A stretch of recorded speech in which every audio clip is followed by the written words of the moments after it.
The Raven by Edgar Allan Poe. Once upon a midnight dreary, while I pondered, weak and weary, over many a quaint and curious volume of forgotten lore, while I nodded, nearly napping, suddenly there came a tapping, as of someone gently rapping at my chamber door. "'Tis some visitor," I muttered, tapping at my chamber door. Only this, and nothing more. Ah, distinctly I remember, it was in the bleak December, and each separate dying ember wrought its ghost upon the floor. Eagerly I wished the morrow, vainly I had sought to borrow from my books surcease of sorrow, sorrow for the lost Lenore, for the rare and radiant maiden whom the angels name Lenore, nameless here forevermore. And the silken, sad, uncertain rustling of each purple curtain thrilled me, filled me with fantastic terrors never felt before, so that now, to still the beating of my heart, I stood repeating, "'Tis some visitor entreating entrance at my chamber door, some late visitor entreating entrance at my chamber door. This it is, and nothing more." Presently my soul grew stronger, hesitating then no longer.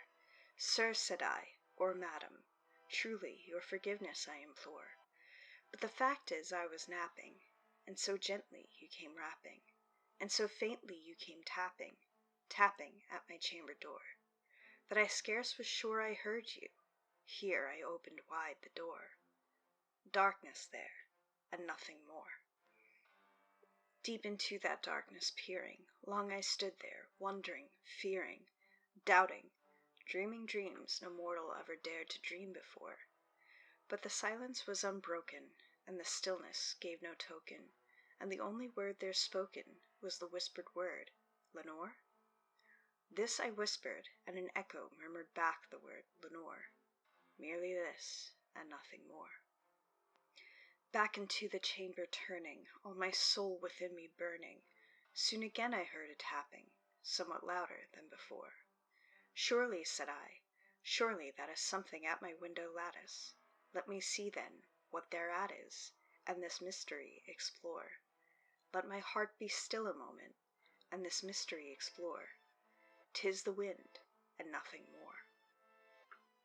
Open here I flung the shutter, when, with many a flirt and flutter, in there stepped a stately raven of the saintly days of yore. Not the least obeisance made he, not a minute stopped or stayed he, but with mien of lord or lady, perched above my chamber door, perched upon a bust of Pallas, just above my chamber door, perched and sat, and nothing more. Then this ebony bird beguiling my sad fancy into smiling, by the grave and stern decorum of the countenance it wore. "Though thy crest be shorn and shaven, thou," I said, "art sure no craven, ghastly, grim, and ancient raven, wandering from the nightly shore. Tell me what thy lordly name is on the night's Plutonian shore." Quoth the raven, "Nevermore." Much I marvelled this ungainly fowl to hear discourse so plainly, though its answer little meaning, little relevancy bore. For we cannot help agreeing that no living human being ever yet was blessed with seeing bird above his chamber door, bird or beast upon the sculptured bust above his chamber door, with such a name as Nevermore. But the raven, sitting lonely on the placid bust, spoke only that one word, as if his soul in that one word he did outpour. Nothing farther than he uttered, not a feather then he fluttered, till I scarcely more than muttered, "Other friends have flown before. On the morrow he will leave me, as my hopes have flown before." Then the bird said, "Nevermore." Startled at the stillness broken by reply so aptly spoken, "Doubtless," said I, "what it utters is its only stock and store, caught from some unhappy master whom unmerciful disaster followed fast and followed faster, till his songs one burden bore, till the dirges of his hope that melancholy burden bore, of never, nevermore. But the raven still beguiling all my fancy into smiling, straight I wheeled a cushioned seat in front of bird and bust and door. Then upon the velvet sinking, I betook myself to linking fancy unto fancy, thinking what this ominous bird of yore, with this grim, ungainly, ghastly, gaunt, and ominous bird of yore, meant in croaking nevermore. This I sat engaged in guessing, but no syllable expressing, to the fowl whose fiery eyes now burned into my bosom's core. This and more I sat divining, with my head at ease reclining, on the cushion's velvet lining that the lamplight gloated o'er, but whose velvet violet lining, with the lamplight gloating o'er, she shall press, nevermore. Then methought the air grew denser, perfumed from an unseen censer, swung by seraphim whose footfalls tinkled on the tufted floor.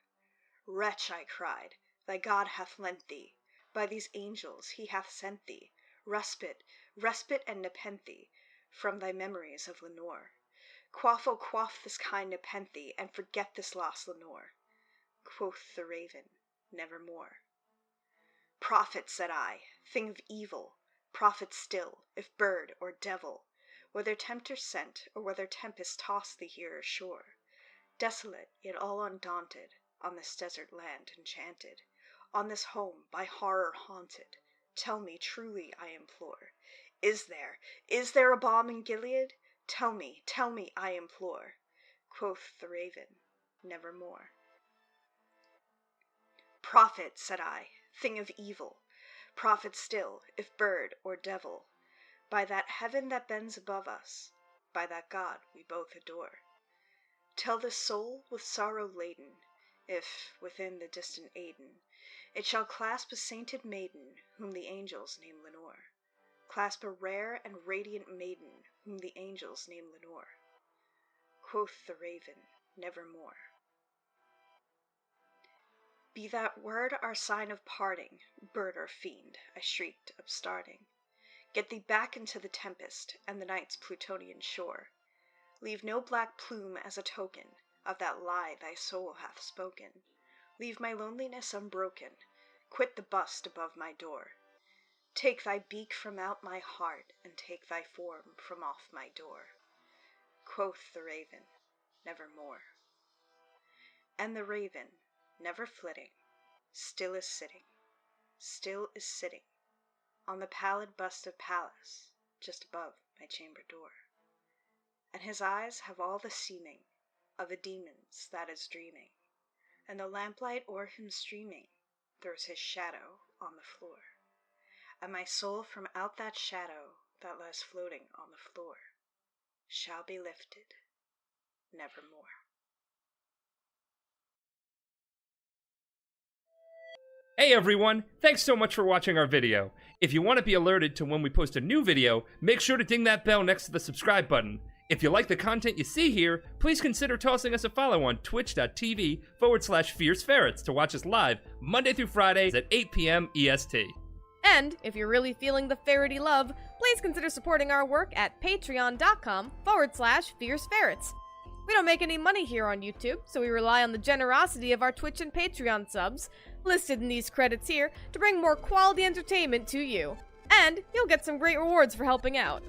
Thanks again, friends! And we'll see you next video.